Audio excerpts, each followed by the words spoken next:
Well, hi. Well, hi. What's up, babe? Hey, love. We're here. We're here. We're starting this podcast. We're starting a podcast. We Yeah. are. Wow. How do you feel about this? I'm definitely a little nervous Uh-huh. and excited, Yep. and I feel like this is a long time coming. This is very true. We have been Yeah. talking about this personally for at least a year, if not more, Yeah. And we're here. and we're here. Luckily, we have friends that pushed us into making this happen. Yep. So how do we get here? How do we find ourselves on this couch with these cameras talking to these people? How do we get here? Well, I think the reason why we wanted to do this podcast Sure, yeah. is because we love opening up our home and inviting people over, and we love love. We love that we found love and that we want other people to find it too. And we want people to win at love. And I know how hard it is. And I feel like I've had a past where I wasn't getting love right. And I remember having best friends, Larissa and Chris, shout out to them. And I used to just be at their house all the time. And I'd sit on their couch and I would just watch their life and their relationship. And I was like, oh my gosh, that's what marriage looks like. And that's what I want. I want that type of love. And then crazy enough, fast forward, meeting you, we got married. And then we love inviting people over to our couch and talking about love. True. So we we're do like, say we have the best couch in LA. it's true. It's actually not the most comfortable. Because it's not about the comfort, it's about the people. It's about the conversations. It's got a low back, but it looks good. So yeah, we were like, okay, if we can't meet with everybody, let's do a podcast and let's let our lives be open for other people to hopefully learn something. Yeah. Why did you think we should do this? Why did I think we should do this? Yeah. I mean, I didn't want to do this for a very long time. As you know, and a lot of people know, friends know, people in Mosaic, when I share, I'm a pretty introverted person. I'm a private person. And for me, a lot of this conversation was rooted in a moment I had with my boss, Erwin McManus, my friend, my mentor. And one day he said, hey, I feel like there's so much in you and so much beauty and so much life, insights, but you live really guarded. And I just want you to have a season where you open up your life and you're just unguarded. And when I heard that phrase, unguarded, it just was like a mantra for me that I want to live unguarded. I didn't realize he said that to you. Yeah. That's how you got the name for this? From the Lord to his lips to my heart to the ears of the world. And that's why we're starting this, because we don't want to be like withholders of the good. And yeah, for us, relationships are one of the things that we love talking about the most. And so we're going to talk a lot about relationships, all the good, the struggles, all the highs, the lows, the real stuff. Yeah. But we want this podcast to be a declaration that life is really lived to the fullest when it's lived fully open. Yeah. And so welcome to Unguarded, which we hope for us is going to be an open and honest conversation about life and relationships in every season. And so I'm excited to do this with you. Right? I'm excited to do this with you. You want to? Yeah. I was just leaning in. You wanted the, We should show them our handshake. Yeah. What is our handshake? We don't have one. I know, it's terrible. We got to make one. That's hilarious.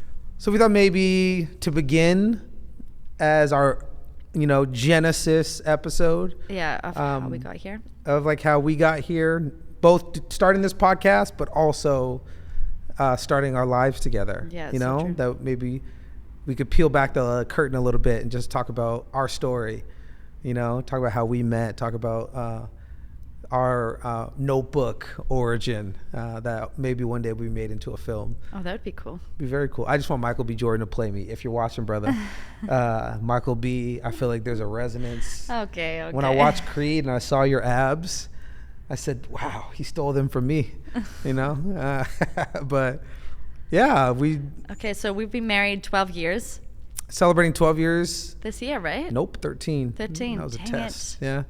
That's okay. Obviously, year 12 wasn't that memorable, you know? Look, I think once you hit 10, it's like, how do you keep count? This is true. It feels like it's gone by so quickly. Right? Doesn't it? It feels like it was yesterday, Yeah. but then it also feels like we're just getting started, Yeah, that's true. you know, which is, I think, a good space where you want to be. But for us, right, if we're going to talk about love, if we're going to talk about this thing that we all search for, Yeah. this thing that is a human desire and need, every human on the planet longs to be loved and to receive loved, right? Or to be loved and to give love. Mm-hmm. It's just a part of what makes us uniquely human. And for us, we had different journeys, but also similar things that brought us together. And I remember the first time I met you. You may not remember the first time I met you, but I remember the first time, or I don't know what I'm saying. No, I definitely know the first time I met you, but I'm wondering what you first saw. Well, what I first saw and what I remember, because for those of you that don't know, our OG story begins at Mosaic, which is our church, our community. It's our lifeblood. Our family, And- yeah. What's that? It's our family. Our family, yes, 100%. And you moved here to LA for the summer to do an Yeah. internship at Mosaic. I didn't know this, but that's what brought you here, right? And I did the same internship at Mosaic just 2 years earlier. So I had, a head start on you, right? I was a little further along, and then your first Sunday at Mosaic, first Sunday in LA, we meet, and we start talking. And I'm not like a Rico Suave. I didn't have any game like in high school. Had maybe 3 girlfriends my entire life. So I did not like dating. I was not good at dating. And actually, I just ended a relationship a couple months earlier, right? Yeah. And then in your first Sunday in LA, I see you, we meet, we start chatting, and instant chemistry, like off the jump. Yeah. And I was like, wow, this is like really cool. There's something here. And we talked for almost an hour Yeah. after church one day, right? And just talking about life. I find out you're from New Zealand. And it was so cool just to see that I'd met a guy like a year earlier who was from New Zealand. And That's right, yeah. it was super cool. I feel like he was like my gateway to all things New Zealanders. Mm-hmm. So I was able to impress you with all of these like facts about New Zealand, and not just about hobbits, but I could talk to you about All Blacks and rugby. That's true. Yeah, I can talk to you about Flight of the Conchords, these 2 Kiwi comedians that everybody loved, and I just impressed you, right? Can I say it? I impressed you with my I guess Kiwi so. knowledge. I don't remember that so much, but So it's obviously like, I didn't impress you. You didn't I think it remember probably kept the conversation going, which was cool. But I do remember you being like so surprised. How do you know all this stuff about New Zealand? Okay, that's true. I have a bad memory at Okay. something, so yeah, I'm sure I was very impressed. But I said all that to say, we hit it off, Yeah. and then I asked you to hang out. And what did you say? I said no. You said no. I said This is why dating is so hard. And we had chemistry, right? Yeah, but I didn't think that just because I said no, I've got plans already, that would mean to you or signify to you that I'm not interested. To me, it's like, oh, I'm just like playing a little hard to get, and I don't know. I don't normally wouldn't say yes to immediately hanging out. It's like didn't seem it makes Just too sense forward, to me. too strong. Too quick. Yeah. Yeah. It's like, whoa. Okay, like, and then I just knew I was like, I'm just gonna play with this for a little bit. Playing games. Ladies, you love to play games, right? But it's funny that you took it as, oh my gosh, maybe she's not interested. Maybe I'm misreading. And I was like, no, it's very clear that I like you or I'm interested. Mm. So it's funny how our wires kind of got crossed. But luckily, after that, Yep. we saw each other Sunday night at Mosaic again, downtown at the Mayan. Shout out to that club. And then you text me and said, you want to go to a poetry night on Tuesday night. The moment you text me, I was like, yes. I was like so excited that you text me. You asked me. So then it gets better. Because I text Rebecca that night. Me and a group of friends every Tuesday night, we go to a poetry lounge. You want to come? She's like, yes. She comes. And at this poetry lounge, there'd be a line all around the block. You have to wait in line for an hour, and sometimes people didn't get in because there's so many people. So I'm standing in line, thinking again, this girl we have chemistry interested in, and who does she talk to? She talks to my roommate the entire time in line. Doesn't give me a second. I'm like, what is going on? Again, I thought we were jiving. We had like such a great time together. You're interested. And then she's hitting on my. I wasn't hitting on. Y'all were flirting a little bit. You weren't flirting. I know flirting when I see it because you did it with me. Hey, look, we're 13 years in, 4 kids later. Hey, there's no judgment, but it was just an interesting. I think that I was just like. I thought about it. I was like, well, he's talking to me, so I'm going to talk to him. I guess I could have just turned my back and started talking to you, but. That's true. I forgot. I was like one person away. So I had to watch you as you were flirting with my roommate, and who was definitely interested in you, which was hilarious. But we progressed. What's so funny, though, it's so funny, is that, again, what you perceived and what I perceived, I was just like, I'm just here hanging out with people and connecting to people. Mm-hmm. I'm not going to be so like, okay, I have to talk to you the whole time. Just because I was talking to him didn't mean I was interested in him. But I guess I can see how you would have taken it that way. I mean, an hour is a long time. Just throwing that out there. That's hilarious. I can't believe we're talking about this right here. But what was funny was when we went on, it was so packed. The room was so packed. We had to sit on the stage. And we sat next to each other. Yep. And I remember this very distinct thought of, oh my gosh, I'm going to date this guy. Like, I knew you're my person. And I think it was maybe the close proximity of sitting next to you. It felt so familiar. It felt like we'd known each other for years. And I remember when I first met you, like I was holding a sign, you walked past me, and there was just something about you. And so I dropped the sign. I don't know. I was a very bad volunteer. I just dropped it and followed you, like a creeper probably, into church. And I was listening into a conversation you had with like this little girl. And I was like, okay, he's kind. And then I remember, like, we met, obviously. And after meeting you, I remember thinking, I don't know what it is about you, but I want to get to know you more. Like, I think I just met my best friend. Like, I want to have coffee with him. I want to get to know him. And I feel like I've known him my whole life. Oh, that's interesting.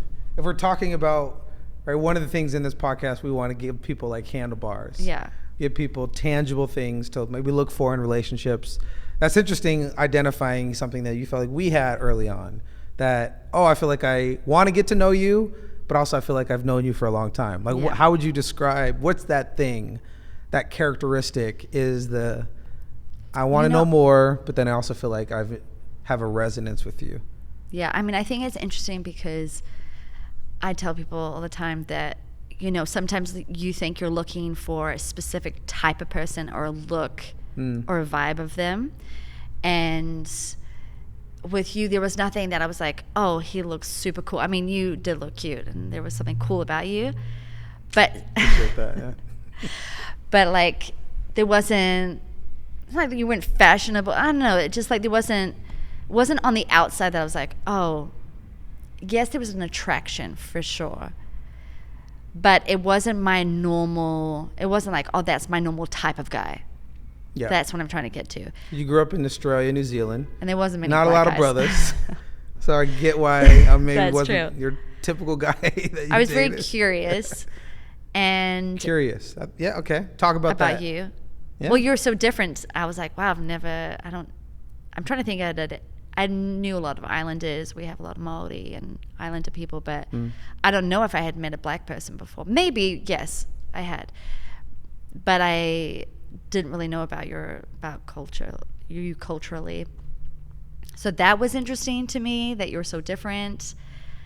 You just, there was something unique about you. But in meeting you, there was something inside of you. There was a kindness about you that I felt like, okay, this is something healthy, which I hadn't ever experienced before. Sure, yeah. I think I just was like, oh, you're cute. Maybe I'll investigate this and see if you like me too. But this was different. This felt like there was a heart connection.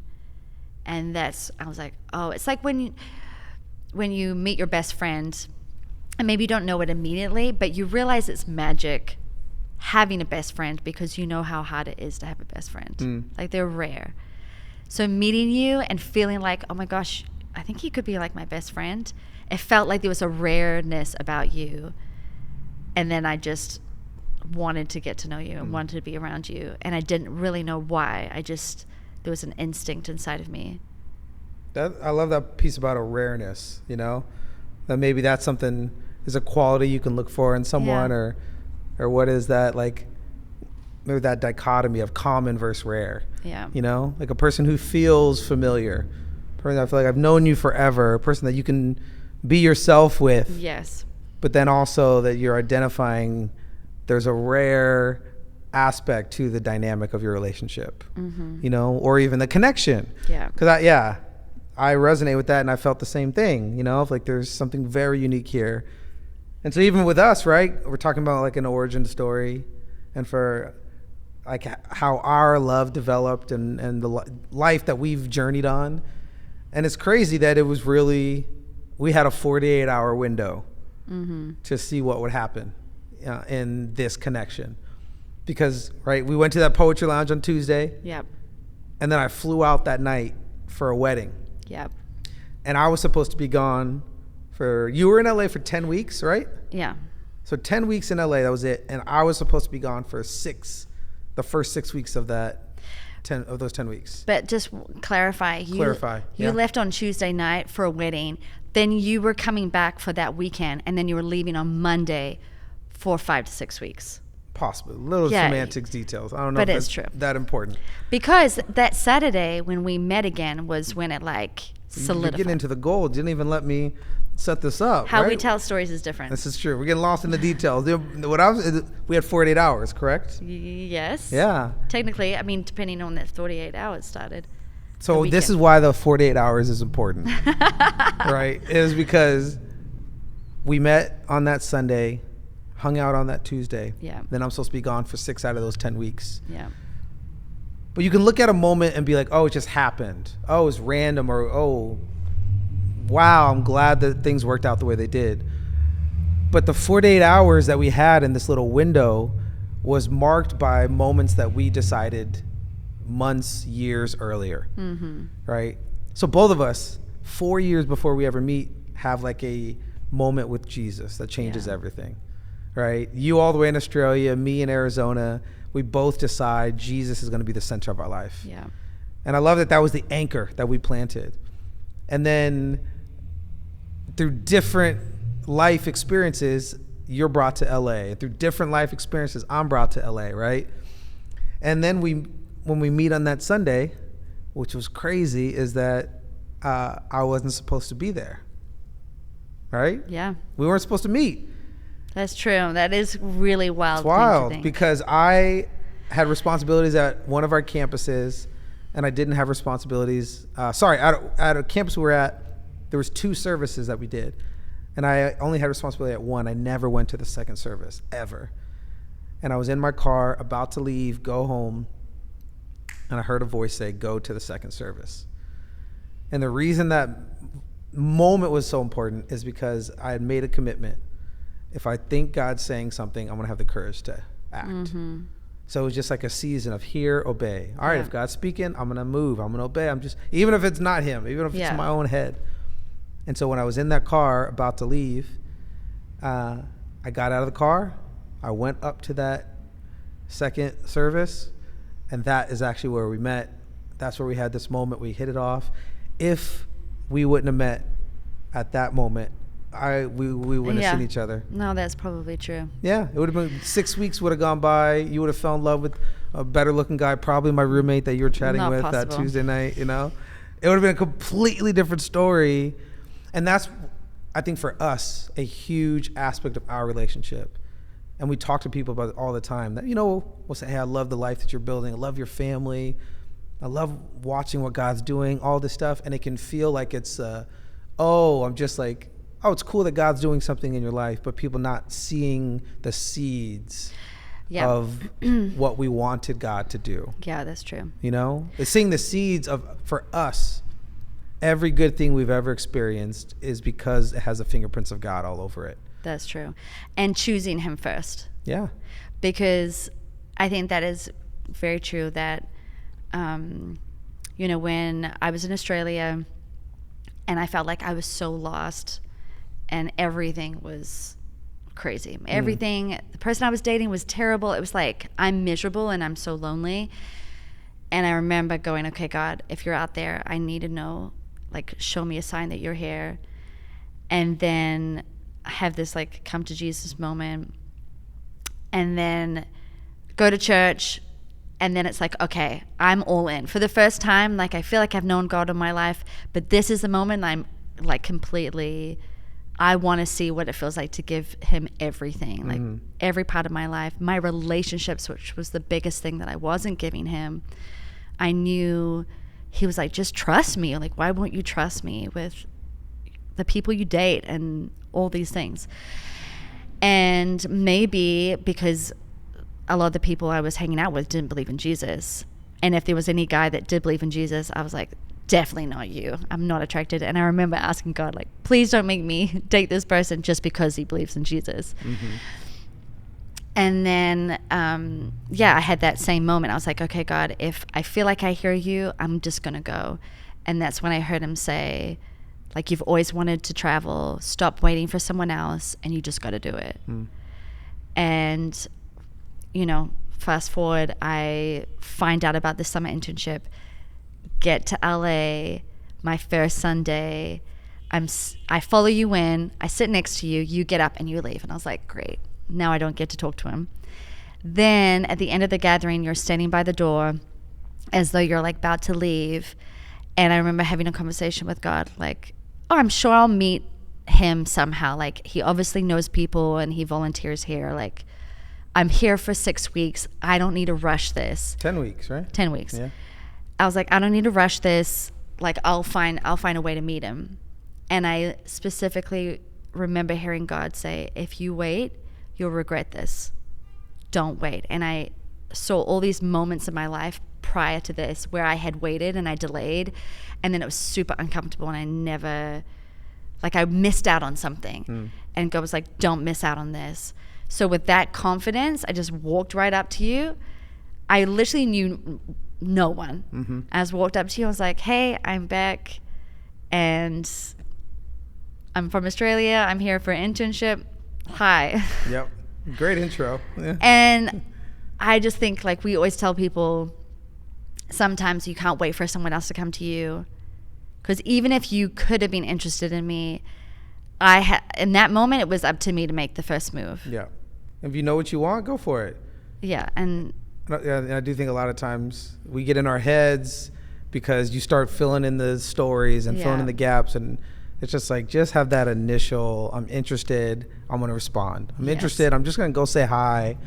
Because also you don't know what could come of it. You don't know all the different like pathways that can be created if you just have the courage to just go and say hi and initiate.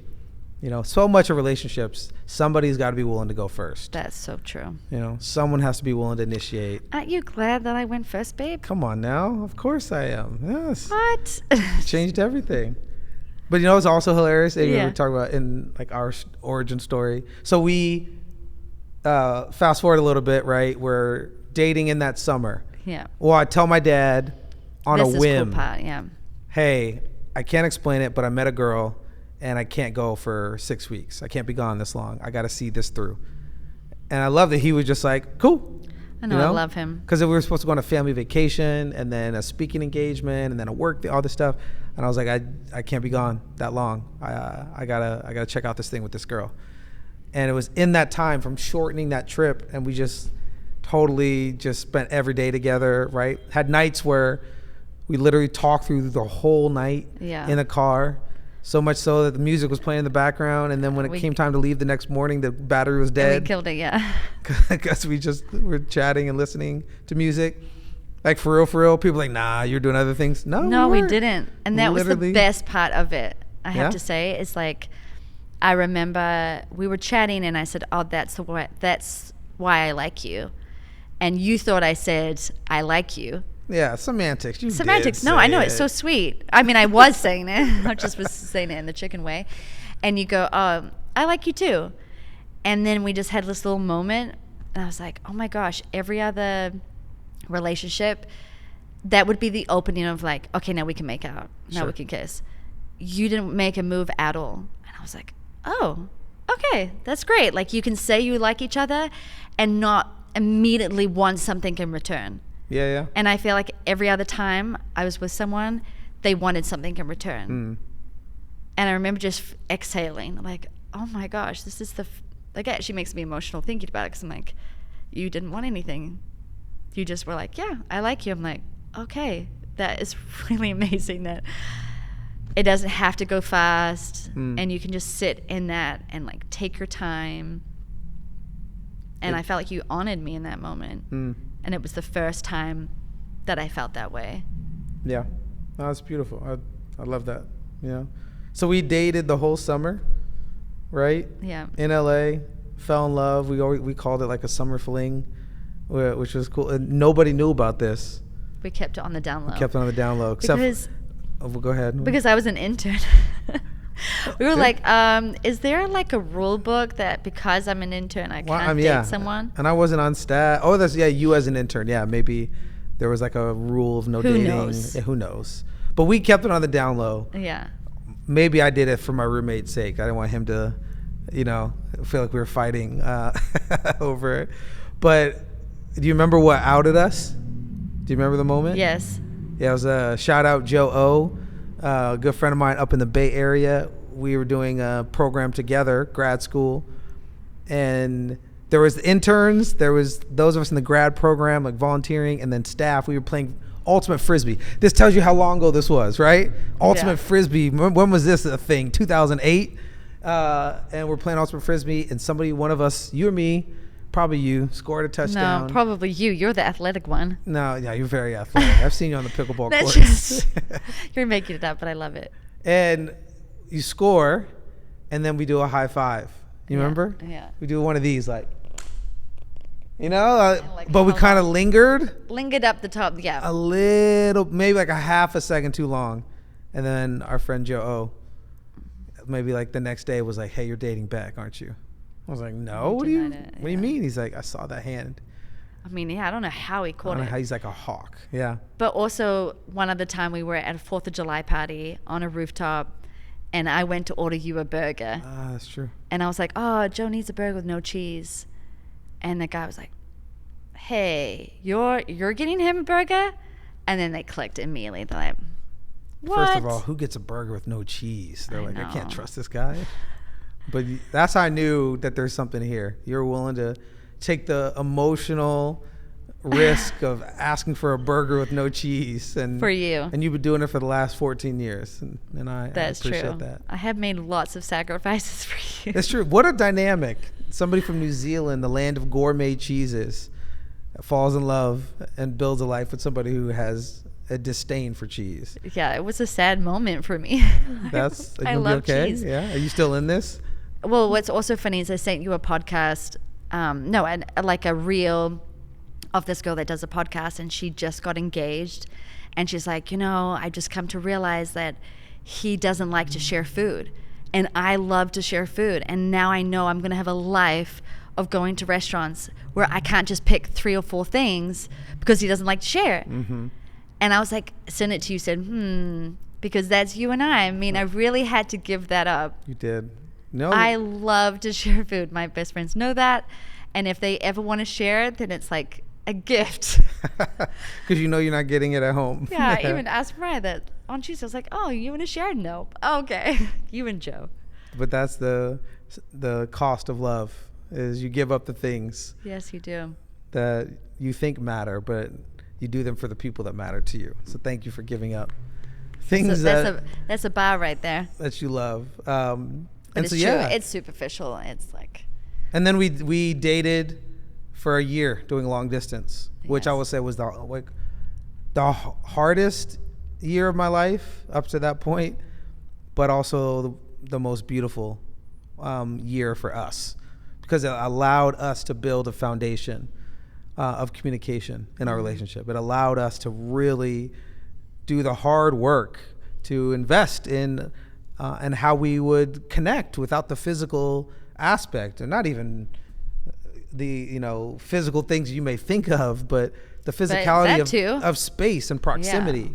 Like, how do you connect to somebody? How do you develop intimacy simply through your voice? Yeah. How do you develop intimacy simply through your frequencies? Like, that was, I feel like, the best gift that we ever received.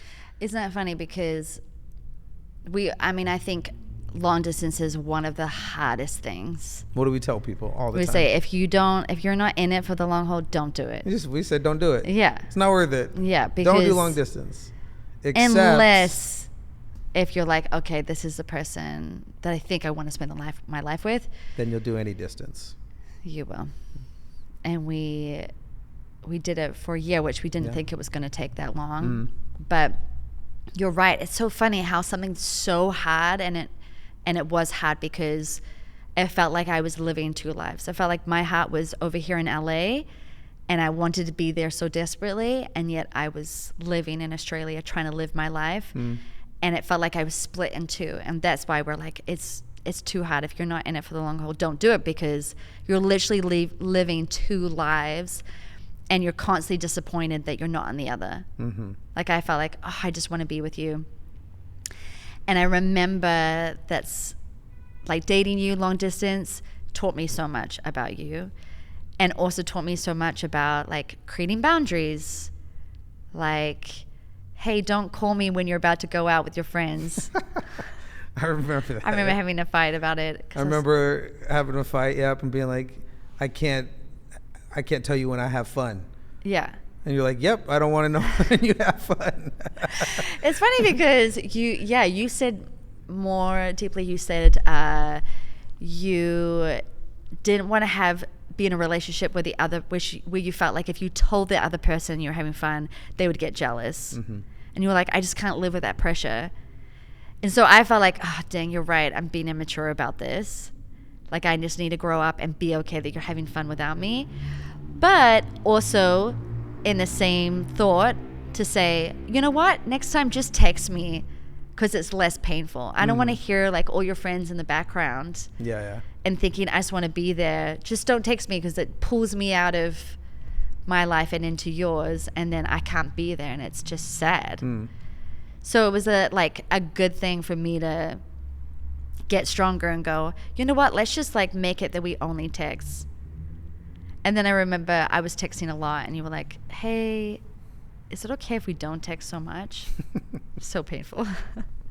Yeah, those are the early parts of a relationship, right? You're figuring out how to be honest with each other. But that was, I feel like, that's a backbone of our relationship that we wanted to create from the beginning. So even if it hurts, even if it's difficult to hear, we want to be honest with each other. Yes? I guess, I mean, that's true that I was honest with you, but it was really hard for you to be honest with me. Like, for me to hear it. This is true. And I think that was really more about you being really strong, that you knew that if you said it, it would hurt, but you still did it. Like, you taught me so much about that love looked like honesty, or honesty looked like love. Yeah. And that even if it was hard to hear, it was actually the best gift you could have given me, because you were being honest. You weren't, because otherwise you would have to fake it and go, you'd have to tell your friends like, oh, that's annoying, I have to text her like every day. But because you had the courage to say, hey, can we not text every day? It released you from it. And I just had to like go, okay, this is not a rejection just because he doesn't want to hear from me every day. Sure.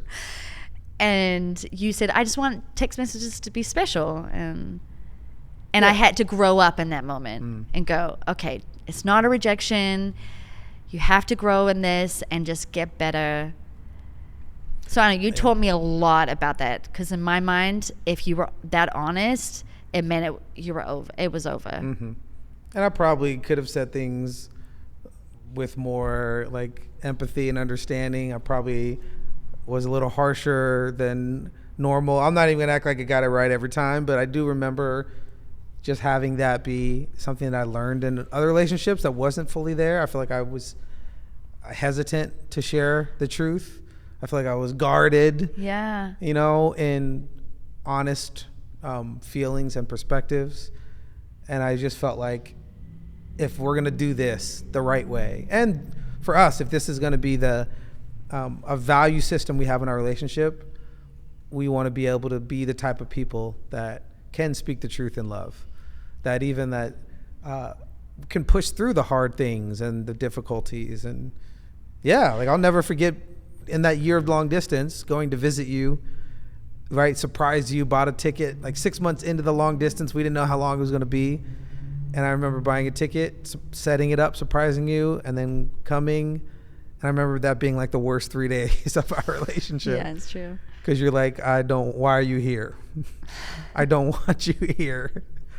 Right? And for all the reasons, there's no judgment. You don't have to. No. I think it was. But it was, it was like a real thing that we had to lay in the grass at this park in Melbourne, Australia, and have like a knock 'em out, drag 'em out, honest. Do you want to do this? Do I want to do this? Yeah. And give each other the space to tap out, And we did that during our relationship, before we were married. Yeah, that's so all true. the way leading up to our marriage. It said, if you ever aren't in this, you want to tap out, go for it. Especially when we're doing long distance. Yeah. Because but also we did 2 weeks before our wedding, Okay, but backtrack for a second. When we had that hard conversation, I was like, I feel like I'm on a runaway train. Yeah. And it was tricky.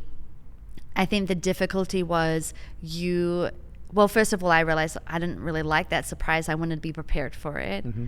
Came on a little strong. Yeah. I get it. Yeah. But I love the sentiment that you came. And then I think I realized when you were in Australia with my friends and my world that you were so different. Even with my family, I was like, you are so different. I don't even know if I can like comprehend this anymore. Like I couldn't make sense of it because you were so different. Yeah. And then I'm so glad that we had those hard conversations, and when you left, I was like, no, I'm in this. Like this is what I want. This is the future that I want, and you're the person that I want. I felt like I had to just be okay with being uncomfortable with it. Because just because you were different didn't mean it was bad. It was just that it was different because it was good different. Yeah, that's good. And that I needed to like claim it and say, no, this is what I don't want to go back. Like there's a reason why I didn't want to stay in Australia or stay in the same environment, because I wanted something different, and I wanted to be something different or somebody different. And I knew you were pushing me to be different. And it's just funny that there was a moment there where I was like, oh no, I don't know if I like this. And I wanted to jump ship. Sure, yeah. And I'm just so crazy grateful that I said, no, okay, it's different, but I need to say yes. So I think if you're in a relationship and it feels different and it feels a little awkward and they feel out of place when they come to your world or your family, doesn't mean it's wrong. Yeah, that's good. It just means it's different because you're growing into something new. And you represented the future I wanted. And to think I could have said no just because it felt weird. Yeah. And that's so interesting too. You say that where I wonder how many times people are in a top? huh? I said, can you fix your top? You want me to fix it? It's my top. What's wrong with my top? Like riding all the way up. That's so good. That's the I'm here style to help young you. kids are doing. Here This I is am real try- life people. Here I am trying to help you because I'm like, I would want to know, but Right. you don't care. No, I don't. You're right. Because what we just said, like, we think things that are different that are good, and I love being different. But for your sake, you want me to? Is that Riding up make all you the feel way. better? That's good. I'm showing off the guns. Okay, that's true. Tell people I've been working out. But I think it's a great point. Really important and profound is that the very thing that we need sometimes, the very thing that we want, is going to look different than we expect. It's going to be packaged different That's good. than we would have wanted. And I wonder how many of the relationships maybe that would have been so beautiful and so life-giving, we rejected because it looked a little bit too different. It was a little bit too uncomfortable, right? Like how many times do our friends say like, oh man, I thought this guy was it, but you know, he didn't do X, Y, and Z like my ex-boyfriend. Yeah. You know, or she's not like what I loved about my, you know, previous girlfriend. She doesn't do, you know, I'm like, why do you want the very thing that you left? That's true. It's like, why wouldn't you look for something that is so unique and so different and so unexpected? Yeah. Because I feel like that's an aspect of relationships that can really be a key factor to you stepping into something that like is built to last, is when it's unexpected. Mm-hmm. Some of the greatest love stories I think in the world are the unexpected ones, the ones that come out of nowhere. And I feel like that was our story and our journey, is that it was unexpected, but it was received with open hands, because it was something that I think our souls were so desperate to connect for, even if we didn't know what it was going to look like. Yeah, it's true. Yeah, and it's one of the journeys that we've been on for the last 13 plus years. Yeah. Right? And that we want to continue. And we want to make sure that the most unexpected things that we're part of in our future, not just our past. Yeah. And that we get to do it together, because that's what a life full of adventure is all about. You know, it's about doing it with the person that brings you to life, the person that, you know, adds texture to everything that you're doing. Yeah. I think also, I mean, you were someone that helped draw things out of me that I didn't know about myself, or like you saw things in me that you were really fighting for, even if you did it subconsciously. You really believed in these things about me, and you were fighting for those things. And I think that's one thing that I'm so grateful for, the people that are around us, because you were my first step in choosing the uncomfortable. And then what led after that was I feel like all our friends are doing so many incredible things and living with great faith and taking great risks. And I'm like, wow, okay, you just bring up the things that I know I don't have in me.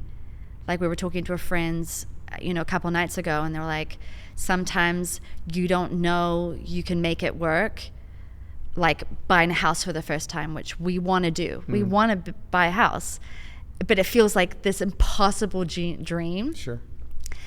And she was sharing, like, sometimes you just got to stop packing the boxes, and you got to believe that once you get there, then God's going to help you provide for you to sustain it. Yeah. And I think that's with all parts of our life. And I think it's a huge part of relationships as well. It's like when you said, okay, you know, in my mind I was like, okay, I want to get married to you. But when it actually came to, okay, we're going to get married, then I was terrified. And that's what you were saying, alluding to before, that 2 weeks before we were getting married, I had a freak out moment in the bathroom after we want to watch a movie. Let's not say the movie so people don't know. 500 Days of Summer. Oh, sorry. Yeah, was it? No. Oh no, that was another meltdown. That was another meltdown. So yeah, that movie gave me a crisis. And we should just stop going to the movies together. No. You know, just always drama. But no, it was Crazy Stupid Love. Crazy Stupid Love. That's and right. It ends, I love that movie actually, but it ends in divorce. It talks about divorce. Sure. And so it brought up so much about my own past and my own family, my own parents who got divorced. And then every one of my siblings have had marriages that's ended in divorce. They're now all happily like in relationship with someone else, but that's all I saw was like, oh shoot, if you get married, you're probably going to end in divorce. Yeah. So I had a meltdown in the bathroom and thought, how do I know that this person's the person I'm supposed to marry? I'm about to make the biggest decisions of my life. And how are you supposed to really know? And so I had a meltdown. You probably thought, like, what's happening to her? It was like 20 minutes. I walk out, I'm still crying. We had a conversation in the parking lot. And then the line that I remember you telling me was, hey, I don't know. I don't know if we're going to make it. Like, I don't know the future. But what I do know is I'm going to choose you today, tomorrow, and the next. And that's all I can promise you. Yeah. And I was like, okay, I can do that. Like, I can choose you in return today, tomorrow, the next. And then maybe we'll make it, you know? Yeah.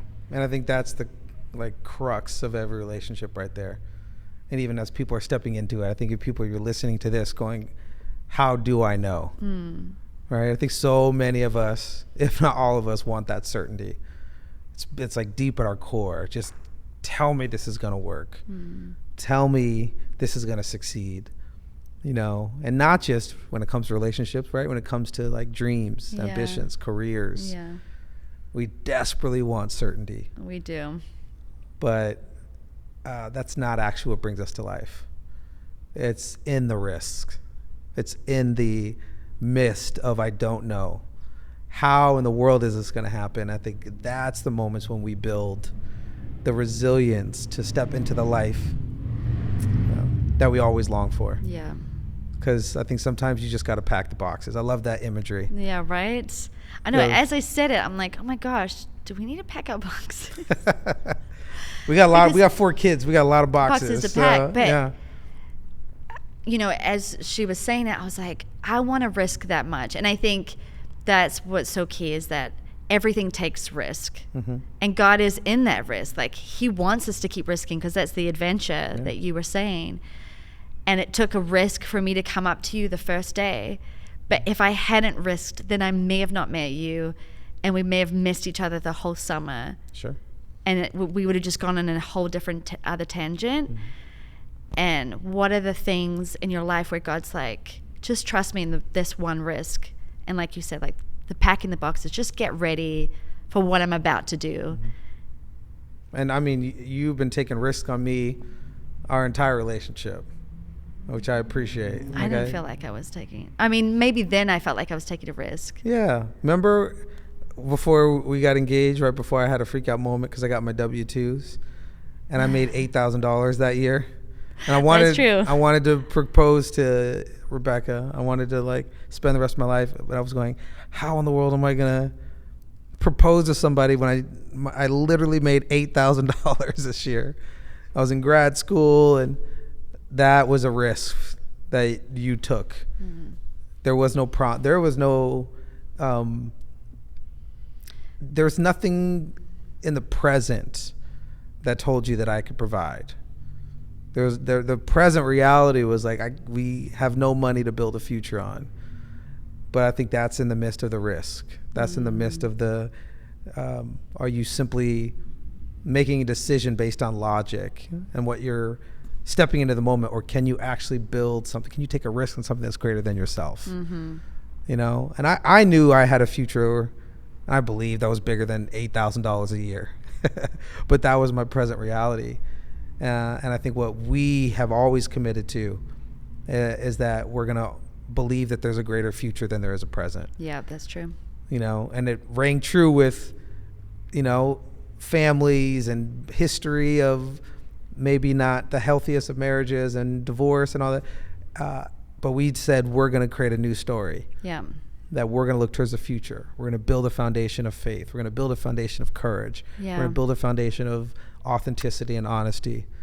And go, if somebody can show there's another way, it'll be us. Yeah. And I feel like that is also a huge reason why we're doing this podcast, is because a lot of times people come up and that will counsel, or people that will ask for advice, and they'll go, how in the world am I going to do this? I can't because of X, Y, and Z, or I don't have any example or history. Yeah. And we go, hey, even if you just need one story of hope, we'll be that story. Yeah. If you need one marker of a different way, we'll be that marker of a different way. And that we just wanted to commit to each other to say, if we can do it, then I promise you, you can too. Yeah. If God could do something beautiful in our lives, I promise you he can do something and he will beautiful in your life. And I think for us, that's the hope of this podcast, is that we can take the 14 years of life together, all the beauty, all the like wonder, but all the hard things, all the Yeah. things we had to struggle through, the sacrifices, and we hope that there'll be some really beautiful things that we could gift to people that can not just change their life, but can change the lives around them. So true. And so that's our hope with Yeah, I'm excited. with Unguarded, and that maybe little by little, every episode, week by week, maybe as we begin to share our story, it'll help open up people more and more to live unguarded as well. Too. But yeah, thank you for doing this life together. Yeah, thank you. And yeah, I'm excited to dive into like really interesting themes and topics. So we're gonna bring on guests Yeah, that will be fun. as well. Bring some of our friends that we really respect and admire, and see things in their relationship that we think are really aspirational. Yeah. And so, yeah, you're the greatest gift that I ever received. I love you. I love you too. And I'm so excited that we're just getting started. It's so true. Okay, well, if you love this podcast, which I hope you do, yeah, follow us on YouTube, and like Joe said, like, let's share it with maybe someone else that might be interested in having these honest conversations. And we hope that it's life-changing, or that you get something out of it. And we love you. And we love you. We're going to be here every week, whether you like it or not. Tune except in. the weeks that we don't. No, we're going to do it every week except for the weeks that we don't. Yeah. I love that. A weekly podcast. But yeah, we love you so much. We'll see you next week on Unguarded. Yes. Peace out.